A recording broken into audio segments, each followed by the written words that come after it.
Thanks for the opportunity to present here today.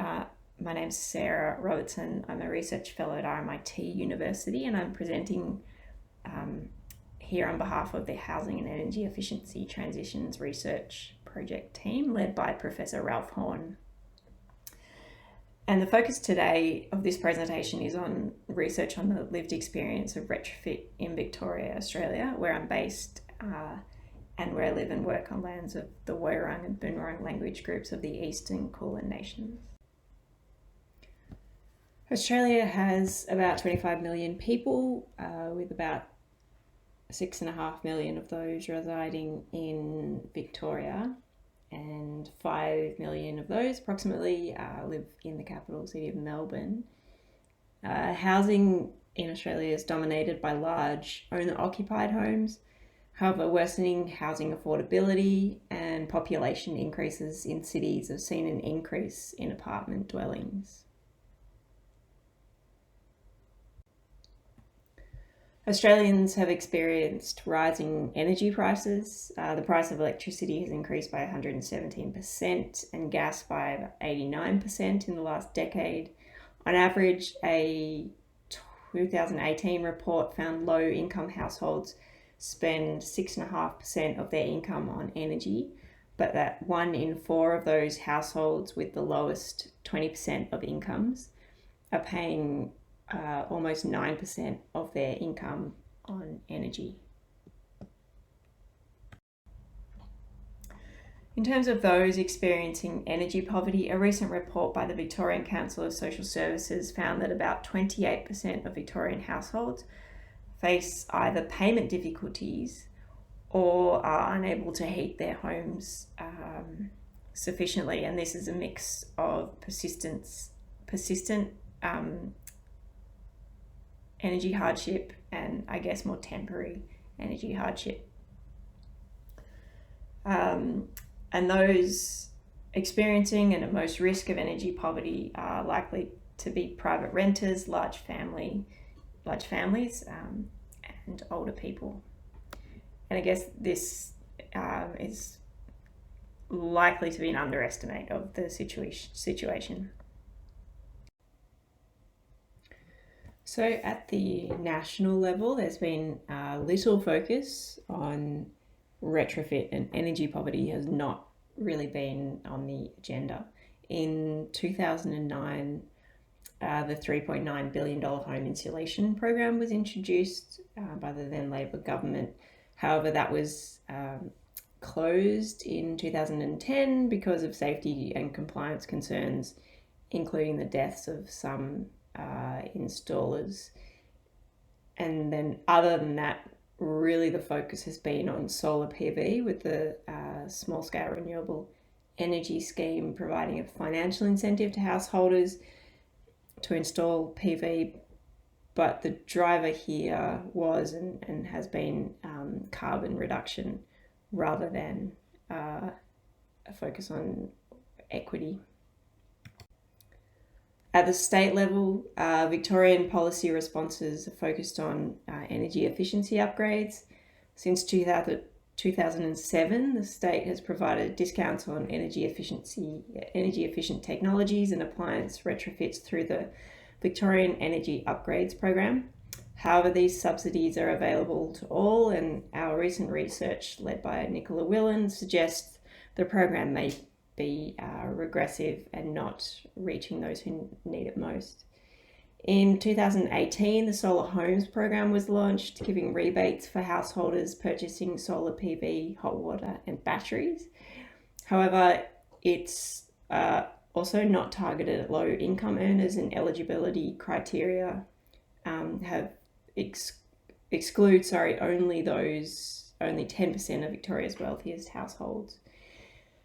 So beyond relatively small scale trials and programs since 2016-17, late last year, the Victorian government announced a significant retrofit package focused on energy and appliance rebates for low income households and renters. So in this context, the HEAT project is researching the lived experience and the supply side of household retrofit to explore how retrofit might be scaled up in more equitable and just ways. Our research is focused on Victoria and South Australia and the UK, and we're working with academic colleagues in the UK and Australia and industry colleagues here in Australia. And we're aiming for over 200 interviews and are over halfway with interviews ongoing.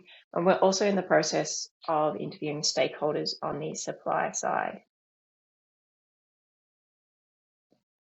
If we think about everyday practices and homemaking, retrofits don't often happen in isolation, but are found in home improvement and maintenance practices.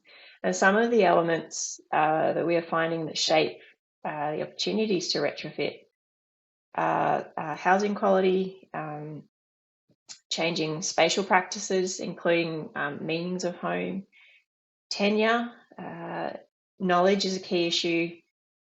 Similar to other research, networks and trust are key drivers of the people and services that householders use to retrofit their homes, but also how they build retrofit knowledge.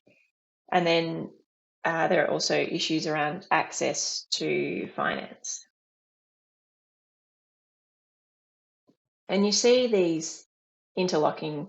So, for example, this householder who wants to put solar PV on their roof, but before they can do that, the wiring needs updating. Or in another respondent, the roof needed fixing.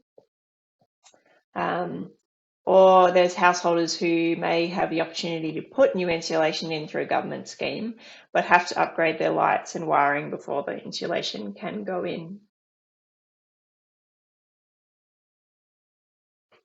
And then what we've been talking about is retrofit know-how, as I said before, is not always there. So knowledge, skills, and competencies about how to retrofit, why it's worth doing, how retrofits operate once they're part of the home.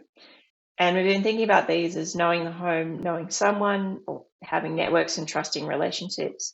There's techno or decarbonisation know-how, knowledge of the system in which retrofits happen, and then certainty around the past and particularly the future, including whether householders will still be living in the home in X number of years to make the retrofit worth the investment or the effort.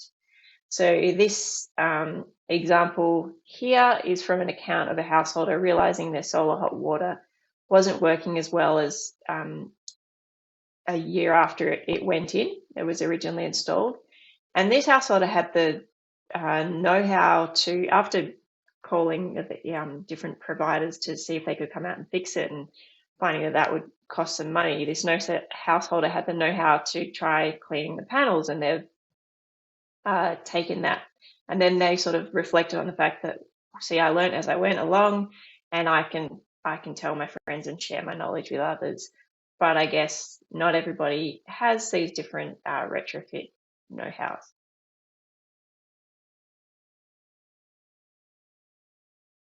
Changing spatial requirements influence energy consumption and therefore complicate how retrofit is done. My colleague Bhavna Mitter is she's leading some work on caravans and outdoor spaces as complicating spaces for retrofit governance, and how and why these become extended or alternative living spaces that ratchet up energy use. And then there are challenging circumstances around agency and tenure. So renters, for example, who struggle with the interlocking challenges of poor housing quality, insecurity of tenure, and the power differences that result between tenants, landlords, property managers, and rental market-based systems. It's also interesting, there's differences in, I guess, experience of private renters and those renters in social housing.